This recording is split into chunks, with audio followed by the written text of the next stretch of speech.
बात कर रहे हैं उस पूर्व विधायक की जो आज आम इंसान सी जिंदगी जरूर जी रहा है, लेकिन उसके उसूल पूरे इलाके के लिए मिसाल बने हुए हैं। कौन है वो इंसान, आइए देखते हैं।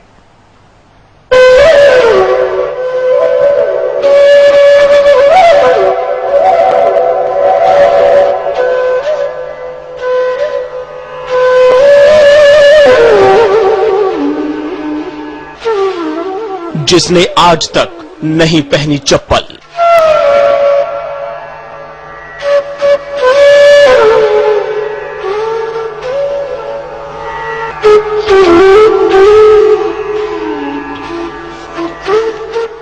जो नायब तहसीलदार से पहुंच गया विधानसभा,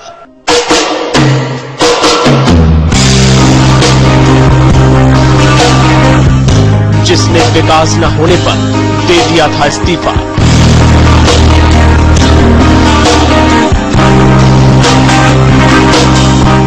खस्ता हाल घर में गुमनामी की जिंदगी जी रहा वो पूर्व विधायक।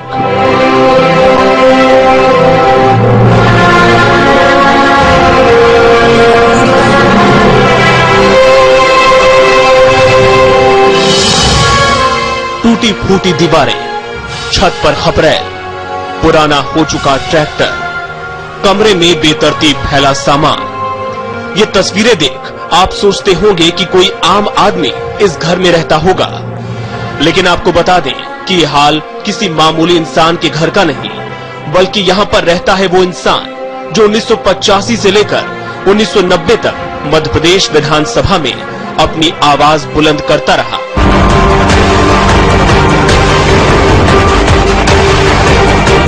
इलाके की जनता ने जिसे विधायक के रूप में चुना और उसने समस्याएं आगे रखी। ये घर है कोंडागांव क्षेत्र से विधायक रहे सुखलाल मंडावी का, जो आजकल शामपुर में गुमनामी की जिंदगी जी रहे हैं।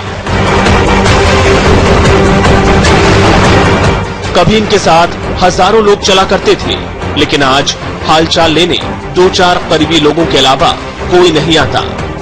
खपरेल चढ़े घर में गुजरी यादों के सहारे जिंदगी बीत रही है।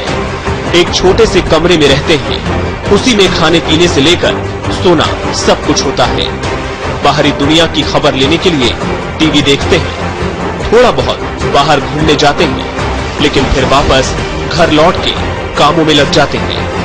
खेती के लिए ट्रैक्टर लिया था जो सालों से खराब पड़ा है। कुछ जानवर हैं, जब वक्त मिलता है तो उनके लिए चारे की व्यवस्था करते हैं। इसी में टाइम पास हो जाता है। सुखलाल की उम्र करीब 75 साल हो चुकी है, लेकिन उन्होंने कभी चप्पल नहीं पहनी। जहां भी जाते हैं नंगे पैर। कहते हैं पिताजी ने कहा था, चप्पल पहनने से पैर और दिमाग दोनों में गर्मी आ जाती है। तो मेरा व्यक्तिगत जिंदगी है। हमको बाप माँ बोलते थे कि खुले पैर चलोगे जमीन में पैर रहेगा। मेरा पिताजी बोलते थे चप्पल पहनने से जो है ना उसमें गर्मी आता है बोलते थे। मैं इसलिए नहीं पहना। सुखलाल मंडावी के राजनीति में आने की भी एक कहानी है। दरअसल उनका चयन तात्कालिक मध्य प्रदेश के समय नायब तहसीलदार के लिए हुआ था।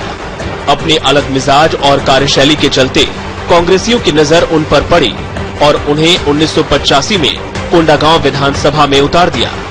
सुखलाल बीजेपी के जेठू राम पोयाम के खिलाफ लड़े और 11,000 से ज्यादा वोटों से विधानसभा पहुंच गए, लेकिन वहां भी गए बिना चप्पलों के ही। बताते हैं कि भोपाल विधानसभा में जब दिग्विजय सिंह ने बिना चप्पल के उन्हें देखा तो हैरानी हुई।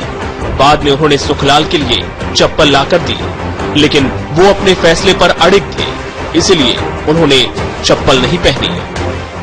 मैं एक ही बात बोला, देखिए वो बेचारे चप्पल ला दिए थे। मैंने बोला सर मैं चप्पल पहनूंगा नहीं, मैं मेरे पिताजी को वायदा किया हूँ, खत्म हो गया। सुखलाल का कहना है कि विकास के मुद्दे को लेकर वो हमेशा लड़ते रहे। विकास के लिए उस वक्त ज्यादा पैसा नहीं मिलता था, लेकिन क्षेत्र के लोगों को उनसे बड़ी उम्मीदें थी। वो कहते हैं 1987 में उनके इलाके में बीमारी से 200 बच्चों की मौत हो गई थी। जब उन्होंने ये मामला विधानसभा में उठाया तो उनसे बैठ जाने को कहा गया। इस बात से वो नाराज हो गए। मोतीलाल वोरा को इस्तीफा सौंप दिया।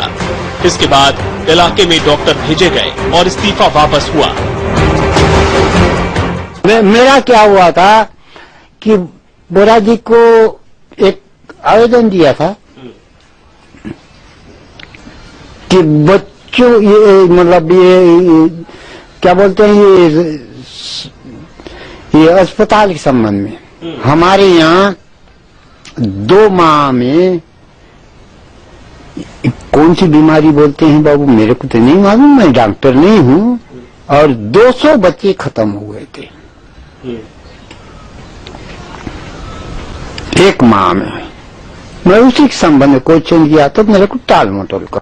सुखलाल मंडावी आप जब मुख्यमंत्री थे तब वो विधायक थे, 200 लोगों की मौत का मामला उन्होंने उठाया था। उसके बाद उन्होंने चप्पल पहननी छोड़ दी थी और आज भी चप्पल नहीं पहनते हैं। वो तो ऐसे भी राजनेता हैं, अच्छे नेता, उसका मार्गदर्शन सबको मिल रहा है। मुझे अब तक की घोषित बैठकों में क्या आकलन है? सुखलाल मंडावी हमारे साथ थे। इसी तरह उन्होंने श्यामपुर के स्टॉप डैम की भी मंजूरी दिलवाई। बताते हैं कि विकास को लेकर उनकी कई बार बड़े नेताओं से बहस हुई। उन्हें किसी बात की चिंता नहीं थी। कहा अगर उनके होते हुए इलाके में काम नहीं होता तो इससे तो खेती करना ही बेहतर होगा। नेता चिल्लाने वाले नहीं थे। इसको लेके आपकी एक बार दिग्विजय सिंह से भी बहस हो गई थी कि मतलब दिग्विजय सिंह से भी हो गई, अर्जुन सिंह से भी होगी। एक बार त्याग पत्र विधानसभा में फेंक के आया था। क्या कहा था आपने? यदि मेरे यहाँ ये नहीं हुआ तो मैं त्याग पत्र देता हूँ। मेरे को 1 लाख लोगों की सामने आने की मेरे कोई जरूरत नहीं है। मैं खेत में जाऊंगा, काम करूंगा, जीऊंगा। सुखलाल जब तक विधायक रहे तब तक आवाज बुलंद रखी। अगली बार 1990 में चुनाव न लड़ने का फैसला किया और तब से जिंदगी ऐसे ही कट रही है। महीने में 18,000 पेंशन मिलती है जिससे गुजर बसर होती है। 5 बेटे और 3 बेटियां जिनकी शादी हो चुकी है। पास बची है तो बस बीते वक्त की यादें। समय के लिए कोंडागांव से संजीव शर्मा।